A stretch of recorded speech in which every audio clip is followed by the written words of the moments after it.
Escape!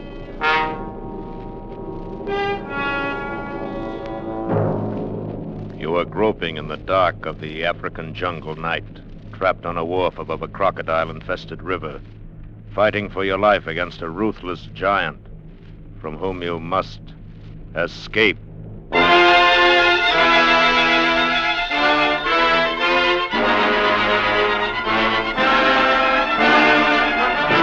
Escape, designed to free you from the four walls of today for a half hour of high adventure.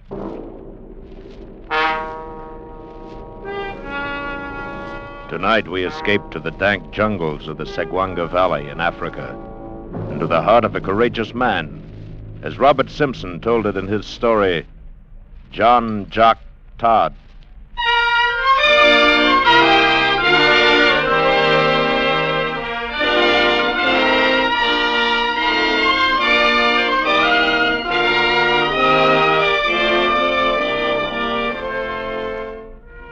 No doubt you may presume my Scotch ancestry from a wee bit of the old speech that still clings to my voice.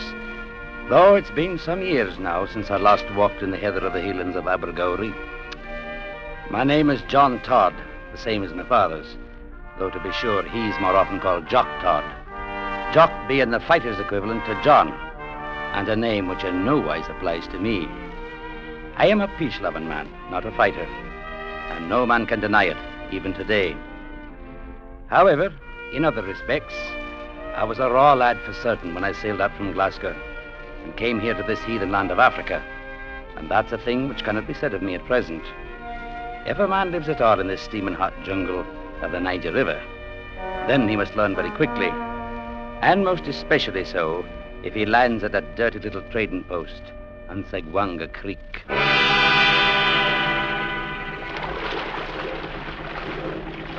Upside, boy! Landing coming up! Here you are, Mr. Todd.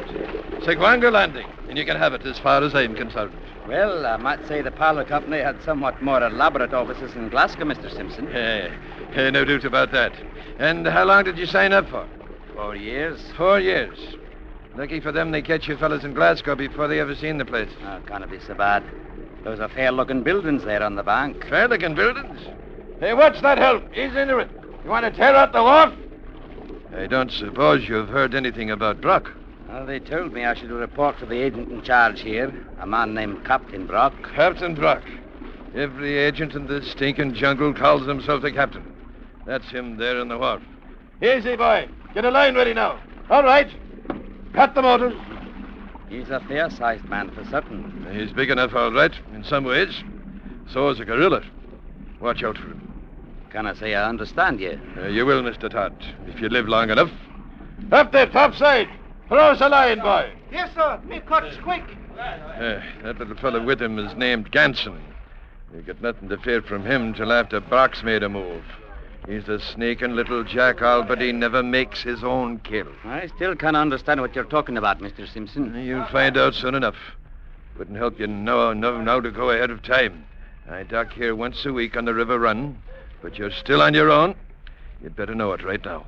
Mr. Simpson, you will have to explain. Okay, up now, Master Simpson. All same, plenty fast. All right, boy. Come on, Mr. Todd. You may as well meet your new boss. Good blimey, look what the Home Office sent out to us this time. Shut up, Ganson. Well, Simpson, you are half a day late. When I start running my boat on a schedule, I'll send you a copy of it, Brock. If there was another boat on this river I could ship my stuff on, you know what I would do then, don't you? No, you wouldn't, Brock.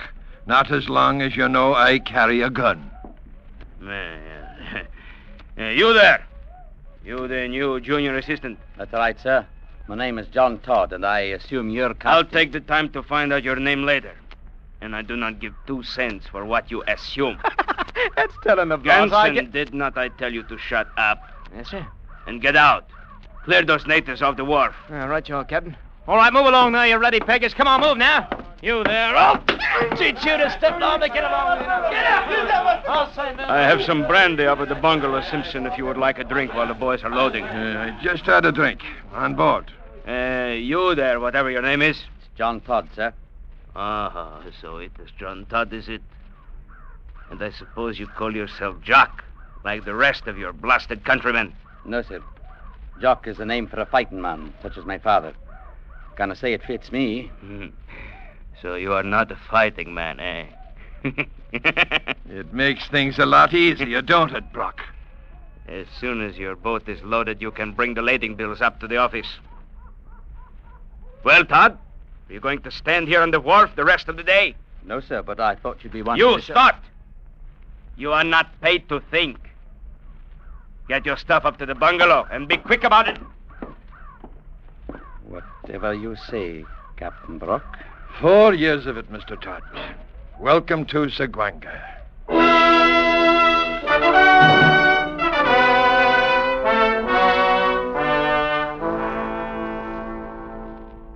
I didn't understand it at all. The reason for Captain Brock having acted in such a strange way. I'd never met the man, nor could I think that he'd ever heard of me before. And I couldn't be certain of the extent of the man's authority here in the jungle. The Home Office in Glasgow having been a wee bit unclear about the matter. They had said only that the agent was very much like the captain aboard a ship, and that he carried full responsibility in his own 2 hands. But about the attitude of Captain Brock himself, I very soon had few doubts left in my head. I didn't see the man again the afternoon I arrived, but a houseboy came and wakened me in the middle of the night and said the captain wished to see me in the main room of the bungalow immediately.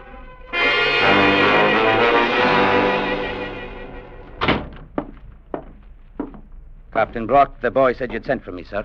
You do not have to tell me that. It took you long enough to get here, too. Oh, it took no more time than to pull on a pair of pants.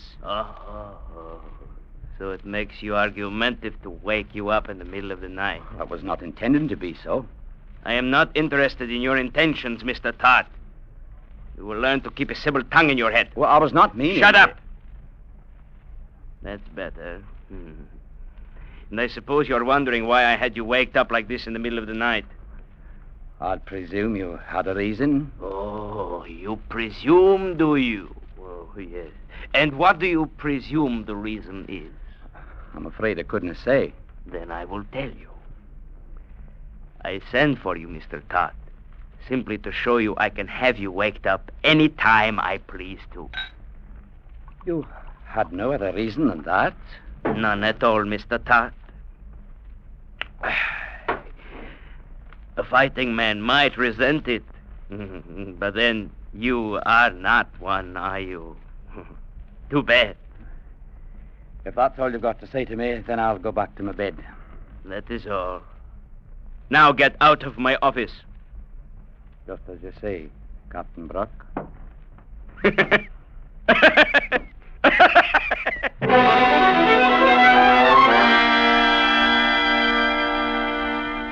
The attitude of the man didn't change none of the next few weeks, and I couldn't find in my head any reason for his hatred.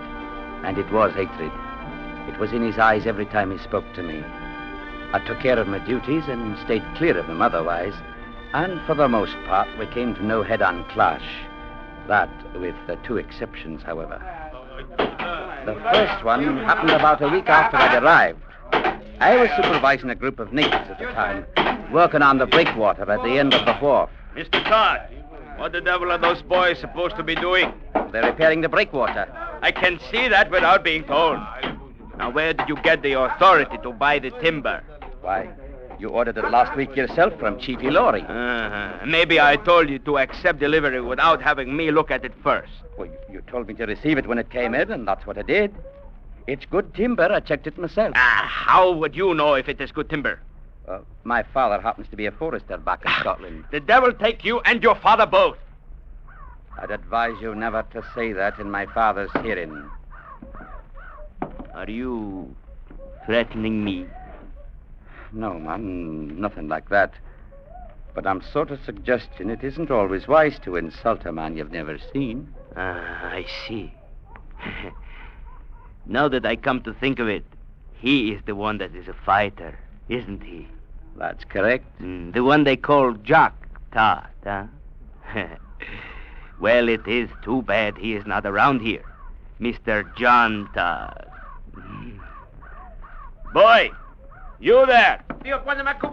Throw that piece of timber you're using. Any fool could see it is too short. Apanadillo. I said throw it out. I will teach you to argue. Get back on your feet. I said get up. Get on your feet before I kick your head off.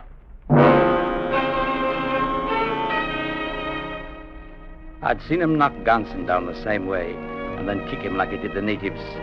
And Ganson took it and saved his curses until Brock was not around. I wondered what I might do if he ever tried it on me. And the next week, I saw that he would try it, sooner or later.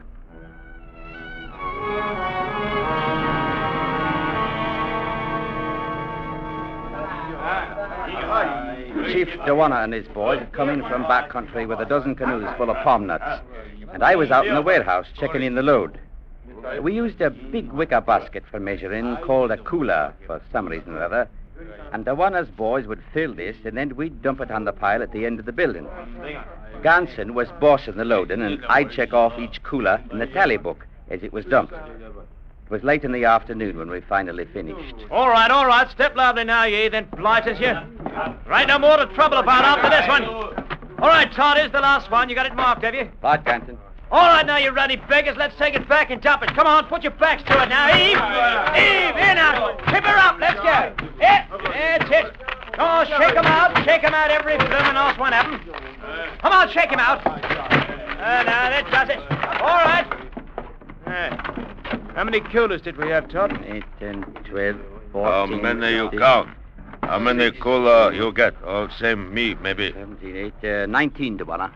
19. Me count all same 20. Well, luck is not you miss one, Todd. Give Miss 20. I didn't miss one, Mr. Ganson. The tally is 19. Chibok na Nikola. Turn along. You pay me 20. Make a lot trouble. Sorry, Dewana. The count stands at 19. Don't be a crazy fool, Todd. Give it to him. What's one cooler, more or less? Me tell Captain Brock. He fix good. That will not be necessary, Dewana. What is the trouble here, Todd? Haven't you got sense enough to take in a few palm nuts without getting your feet twisted? My fate have nothing to do with it, Captain Brock. He claims 20 coolers, and I counted 19. Then you missed one. Give him 20. Can I do that, sir? You what? Can I sign my name to help cheat the company? Oh, blimey, if it ain't downright Newton. Shut up, Ganson! Mr. Todd, out here I am the company. Now write out that credit check. Whatever you say, Captain Brock. It's taking your orders like a good chap, Mr. Todd. I thought you'd change I told you to shut up, Ganson! Well, have you got it written, Mr. Todd? There you are, Captain Brock. Well, it is lucky you decided. Mr. Todd, you have made this out for 19. Which is, according to my count. Why, you blasted little rat. I'll advise you to stop and think before you move. Well, now, you wouldn't be picking up that shovel with any hostile intent, would you? No, man. No more than you'd be advancing toward me with a hostile intent. Like that, eh? Dewana, I'm tearing up this check. I will give you one myself for 20. You always come to me. I will make it right with you. Yes, Captain. All same like you say. Mm-hmm. And Mr. Todd, I will make it right with you, too. You can depend on that.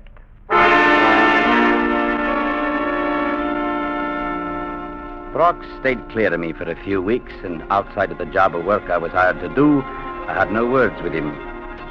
I recalled Mr. Simpson saying to watch out for him, and I was fair certain he was only waiting for the chance to make his move. He outweighed me by 50 pounds, and I knew beyond doubt that I couldn't stand up to him. But what really worried me was not knowing of any reason for the man's attitude. It made no sense that a man should go looking for a fight without no reason at all. At any rate, the weeks passed. The jungle steamed, and the muddy river rolled past the wharf. And then one day, it happened.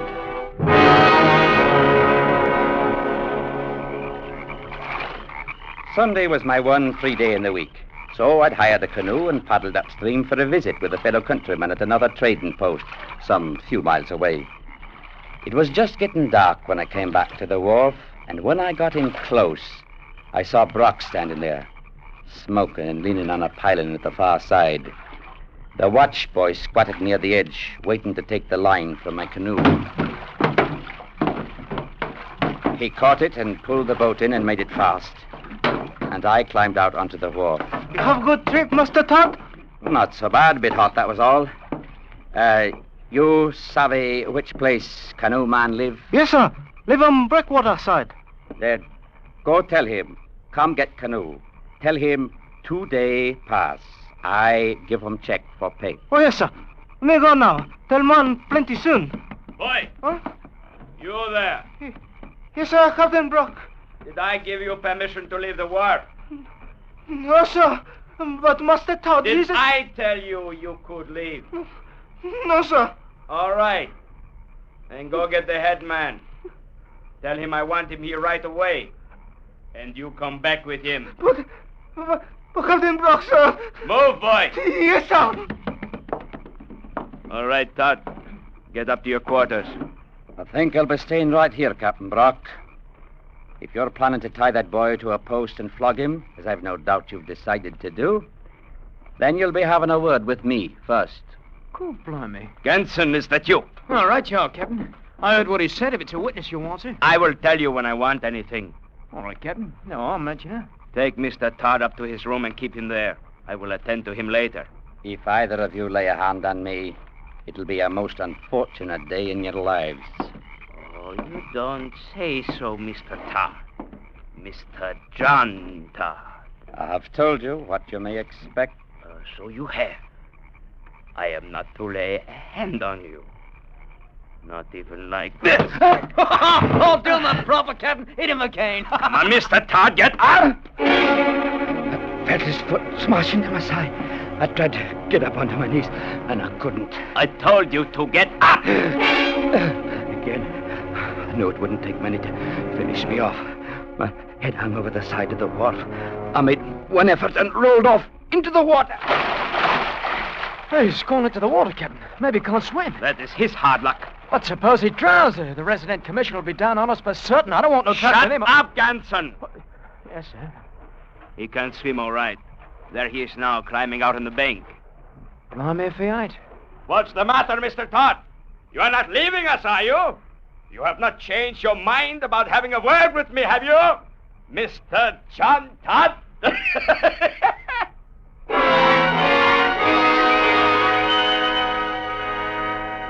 Back in my own quarters, I changed into dry clothes, hurrying as fast as I could.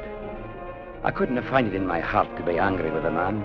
He had struck me without warning and kicked me while I was down, and he was planning now to flog a native boy without the lad having committed a fault. It was not a thing to become angry about. Captain Brock had to be punished, that was all. And though it would mean my own life, most likely, it had to be done. It was no more than a matter of simple justice.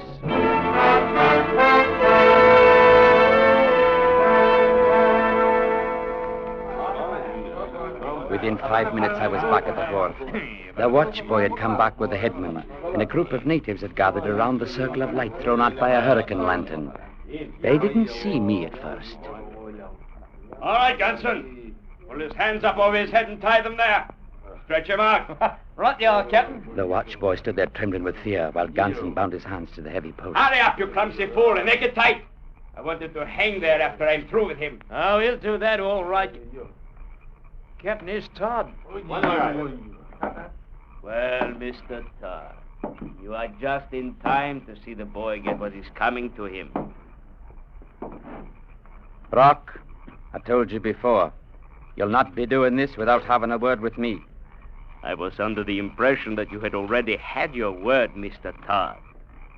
You've been laying into me ever since I came here, for reasons of your own, whatever they might be. And what do you plan to do about it, Mr. Todd? You may be somewhat within your rights in that respect, but you're not so when you hit a man without warning and kick him while he's lying on the ground. Go on, Captain. Give him what for. Go I on. take it then, Mr. Todd, you have objections to hitting a man without warning. Perhaps it is a thing your father would not think of doing. No objections, Mr. Brock, now that I know you do it. For it's a thing that one can do as well as the other. God, blimey, you, Captain. I don't mind, now that I know it. I cuffed him along one side of the head and then again at the other. And while he rocked back from the blows, I clenched my hands around his thick neck and sank my fingers into his throat. Stop him, Captain. Boy, it tears out your bloody throat. Stop. Cursed and struggled and twisted, but I held on and kept choking him, clenching my hands tighter and tighter. He struck at me and I let go with one hand and cuffed him again on the side of the head. Blasted no! Oh, that was somewhat of a mistake on my part, for the blow enraged him so he tore himself loose and smashed his fist into my face. You got him now, Captain. Give it to him. Give it to him. I will show you if you can. Kill him, Captain. Go on, kill him. Get up, Todd. Get up. Go on, Captain. Kick his bloody head in for him. Give him a good... Look out, Captain. Look out, he's got your ankles. Let go, you dirty... Have me go to kick a man when he's down, brat. Hey, now, hey, you ruddy fool. You're breaking his leg. That's right, Ganson. Get up, Brock. On your feet, man. Are you through or only pretended? Come on. Get up on your feet. I can't get up. You kill it. God, blimey, if you ain't broke his blooming leg. I doubt it. I'm thinking it's only twisted. Ganson. Yes, sir. Have the boys give him a hand to his room if he needs it. I'm going to my quarters and clean up a bit. Right you are, Mr. Todd. And Captain Brock, you have no reason to be calling me a killer. I'm a peace-loving man, and I've no good opinion of such things as killing and fighting. You tried to do me in, Todd. You are going to pay for it. I'm going to kill you for it, maybe today or maybe next month, but I'm going to kill you. You can count on it.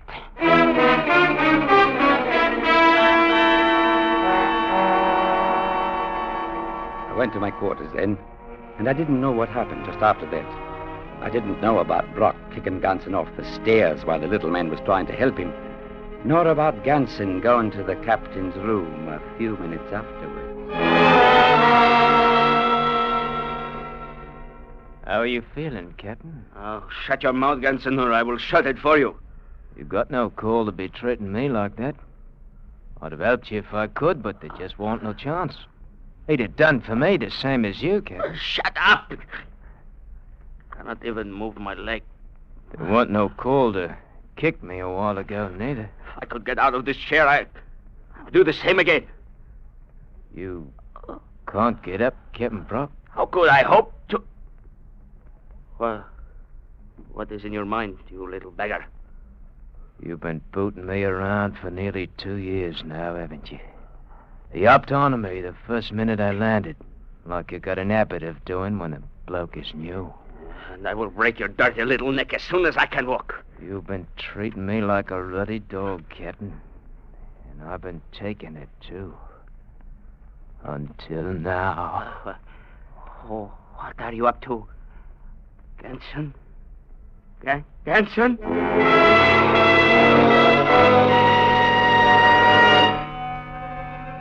I sat there in my room for a long time, holding the pistol I'd taken from a drawer of the desk. I couldn't see any way out of it. Sooner or later, at the first chance he could find, Brock was going to kill me. And aside from murdering the man in cold blood, I didn't see any way of preventing him. I couldn't leave the trading post, and for certain I couldn't stay on my guard for 24 hours a day. I couldn't say how long it was I sat there, holding the pistol in my hand, and trying to think how I might keep from dying, and not even knowing why the man hated me enough to wish to kill me. Then I heard somebody coming down the hall outside my door. I thought for a moment they might be going past, but then I raised the gun and pointed it at the door. Ganson. Ganson. Man, what have you done to your hands? Lance? Oh, you ought to see him, Mr. Todd.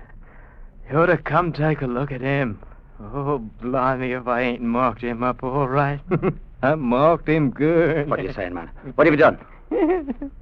Him has always thought he was so much, just because he was bigger than me. Oh, I showed him all right. What have you done? Won't you come take a look for yourself, Mr. Todd? Come and see what used to be so high and mighty, calling itself Captain Brock.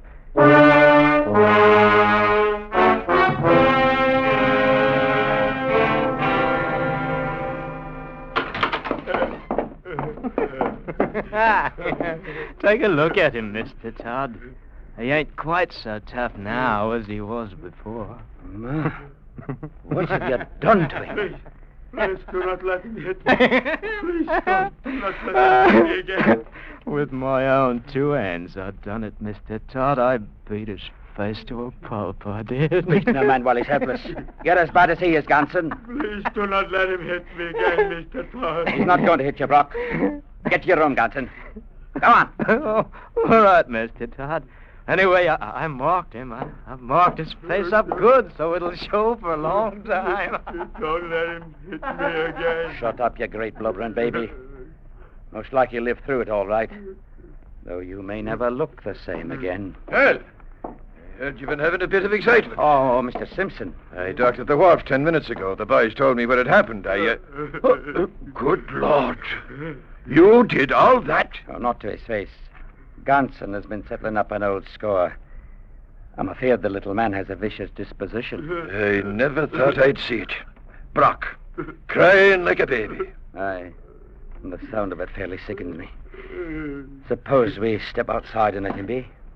Don't let him hit me, please don't. Mr. Simpson, I've found out why Captain Brock hated me the way he did. Why he threatened to kill me. Eh? What do you think it is? The man's a coward, that's all. You saw him in there just now. He knew he was a coward, and he was afraid I'd find it out. Yeah, you may be right. There's no doubt of it. And I'm thinking you'll have him for a passenger when you go back downriver. You'll not be able to stay here now that we understand him. And I'll see to it that Ganson goes along with him. Well, I can't say that I'll mind the change. I mean, doing business here from now on with a gent by the name of Jock Todd. Jock? Oh, no. You're taking me all wrong. I'm a peace-loving man, and my name is John. It's no wise proper to call a man Jock unless he's a fighter. Now, you take my father, for instance. There's a man who can hold his own in any kind of company. But I remember...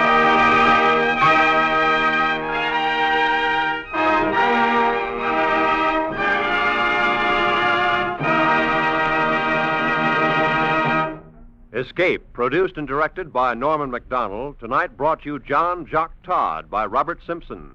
Adapted for radio by Les Crutchfield, featuring Wilms Herbert as John Todd, Jack Crucian as Captain Brock, and Tony Barrett as Ganson, with Don Diamond and Paul McVeigh. The musical score was conducted by Wilbur Hatch. Next week. You are rushing forward through time, far into the future, trying desperately to flee the clutching fingers of a band of night creatures, a dreamlike horror from whom there seems no escape.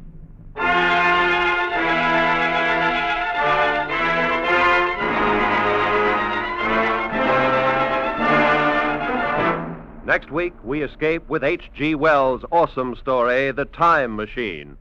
Good night, then, until this same time next week, when once again we offer you Escape. This is CBS, the Columbia Broadcasting System.